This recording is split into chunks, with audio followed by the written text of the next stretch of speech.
to your science class. In today's class, we are going to understand what are the chemical properties of metals and non-metals. We'll be taking one chemical property of metals and non-metals and we'll be discussing them in detail. If you are watching all the videos, you may know that we have already covered the physical properties.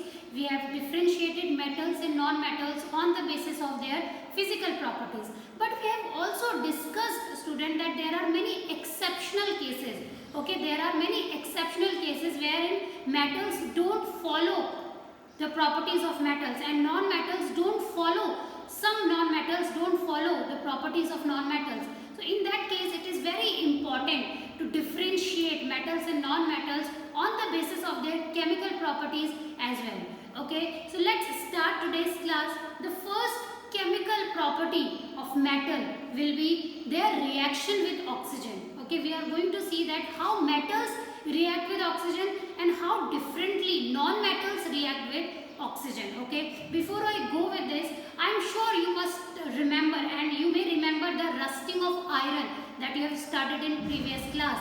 If you can recall it, you may know, children, that many iron objects, as you can see on the screen, many iron objects, they accumulate this brownish layer. Okay, they accumulate this brownish layer, okay, which is known as rust.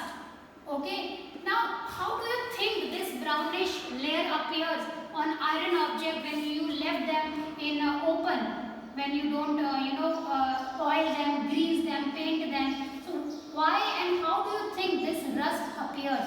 Children, you may know that when iron comes in contact with oxygen which is present in the atmosphere and the moisture, or we can say H2O, it forms the oxide.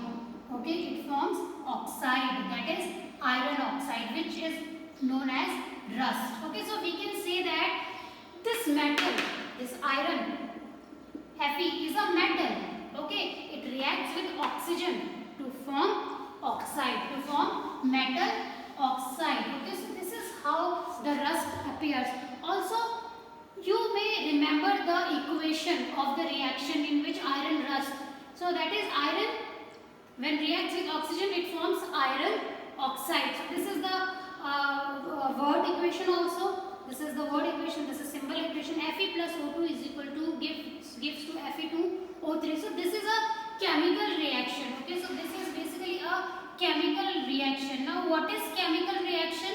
In chemical reaction, one substance react with another substance to give a new product. Give a new product, and that's a chemical chain that we have understood in class 7th. Okay, so this is a chemical reaction. Now if we take the example of copper, okay, you may also know that copper also gets rust. Okay, if you can see any copper material in your home, you will see that it accumulates this greenish coat over it. Can you see it? This greenish coat. How do you think this greenish layer appear? How do you think and what it is? How this greenish layer appear and what it is actually? That's the two questions which we are going to answer. So children, this copper, also in the next slide you will see that this copper bangle or copper ring has been rust.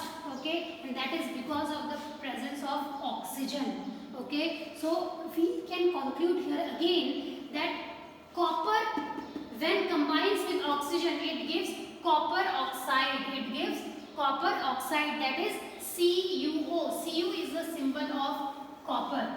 Okay, chemical symbol of copper. Also, if you will take any other metal like aluminium in that case, so aluminium also combines with oxygen and give aluminium oxide.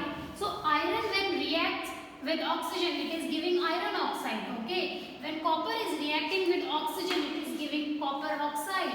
When aluminium is reacting with oxygen, it is giving aluminium oxide. So we can say that, children, metals, when they react with oxygen, they form metal oxides. Okay, so when metal react with oxygen, they form metal oxide. Also, if you can see here, this is the magnesium ribbon. Okay, magnesium is a metal. Okay, now this is the magnesium ribbon. When you react it with oxygen, oxygen means by burning it. When I say react with oxygen, it means the oxygen which is present in the atmosphere or by giving heat. Okay, both are same thing. So when you react magnesium with oxygen, so it gives rise to magnesium oxide. Okay, so here again you are able to conclude, children, that metals give metal oxide. Okay, when they react with oxygen, metals react with oxygen to form metal oxide. Okay, these oxides are basic oxide that we will discuss a little later, because they react with water to form bases. So these are the examples. Magnesium plus O2 give rise to magnesium oxide. Also children, non-metals also react. Non-metals also react with oxygen. They also form non-metallic oxide. Okay, so metals react with oxygen to give metal oxide or metallic oxide, whereas non-metals react with oxygen to form non-metallic oxide. Now their nature is different. Okay, the oxides which are present by metals, okay, we can see here that metal forms metallic oxide. They also form metallic oxide. Okay, and non-metals, when they react with oxygen, they also form oxides. Okay, but their nature is different. Okay, their nature is different. Okay, now how? Let's see some activity. Observe this activity. See, to check the nature of metallic oxide and non-metallic oxide, what I have done is that you take a rust. Okay, you collect some rust, maybe from the rusted gate or rusted chain, somewhere you scratch something and collect the rust. Okay, suppose this is the rust, collect it and add some water to it. Okay, collect that rust. Now that rust is iron oxide. That is iron oxide. Okay, now collect that rust and dissolve it in water. Okay, you will get a solution. You will get a solution. Now take a litmus paper. Take a litmus paper. Okay, take red litmus paper. So if you will dip that red litmus paper into this solution, it will turn to blue color. It indicates that metal oxides, they are basic in nature because they are turning red litmus paper to blue. On the other hand, if you will dip blue litmus paper into the solution, it will remain unchanged. No change will be seen. Okay, so this type of activity shows that metal oxides, they are basic in nature. Okay, they are basic in nature. Okay, as you can see here. Now, that we have already covered. Collect a spoonful of rust and dissolve it in very little amount of water. You will find that the rust remains suspended in the water. Shake the suspension well. You can do it at your home also. Test the solution with red and blue litmus paper. What do you observe? Is the solution acidic or basic? The solution will be basic because metal oxides are basic in nature. So in general, metallic oxides, it can be FeO, it can be copper oxide, it can be magnesium oxide. They all are basic in nature. Okay, because they turn red litmus paper to blue. Now let's understand the nature of non-metallic oxide. We all know that non-metals also form oxides. Okay, for example, if you will take sulfur, okay, and if you will burn it, you will get sulfur oxide.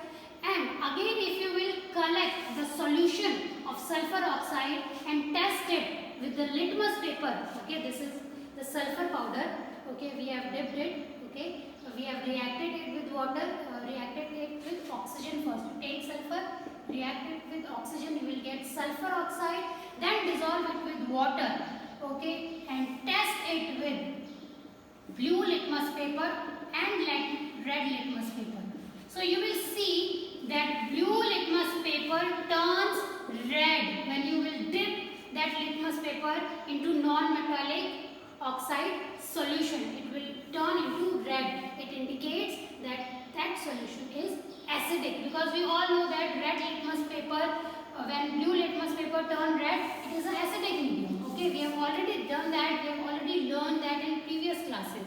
So that is the nature of metals and non-metals. So we can infer or we can conclude here that metals react with oxygen to form metallic oxide Here, now understand this with the help of this equation. See, metal, Mg is a metal. Metal react with oxygen, O2. Simple, this is the symbol. Magnesium, Mg stand for magnesium. Magnesium reacts with oxygen, it gives magnesium oxide, MgO. Okay, now if you are making the solution, for making the solution, what you will add? H2O. So you have taken that powder, okay, and when you will dissolve it in water, you will form magnesium hydroxide, okay. You will get magnesium hydroxide. Now test it with red litmus paper. Red litmus paper will turn blue, this part. So it shows that they are basic in nature, okay. So metals react with oxygen to form metallic oxide. These oxides are basic oxides because they react with water to form bases, okay. Now non-metals react with oxygen to form non-metallic oxide. Yes, for example, if you can take sulfur. Sulfur when reacted with oxygen, sulfur when heated, we can say that I told you that reaction with oxygen means giving it heat, okay. So sulfur plus oxygen will give sulfur oxide, that is SO2, and when you will take that non-metallic oxide or sulfur oxide, you will dissolve water in it, okay, you will get the sulfurous acid, okay, you will get sulfurous acid, and that is the acid. And how you can test it? By doing a litmus paper test, okay. So you take this solution, because this will be solution because you have added H2O in that, and H2O is water. So you take this solution, dip blue litmus paper in that, it will turn red, which shows that that solution is acidic, okay. Also if you will take red, it will give no color, it will remain unchanged. So this activity shows, children, that metals and non-metals, they both react with oxygen. They give metals oxide, metallic oxide and non-metallic oxide, but their nature is different, okay. The metallic oxide, they are basic in nature, and non-metallic oxide, they are acidic in nature. Now children, this much for today's class. In the next class, students, we are going to take another chemical property of metals and non-metals, and we will be differentiating between metals and non-metals on the basis of their chemical properties. Till then, take care.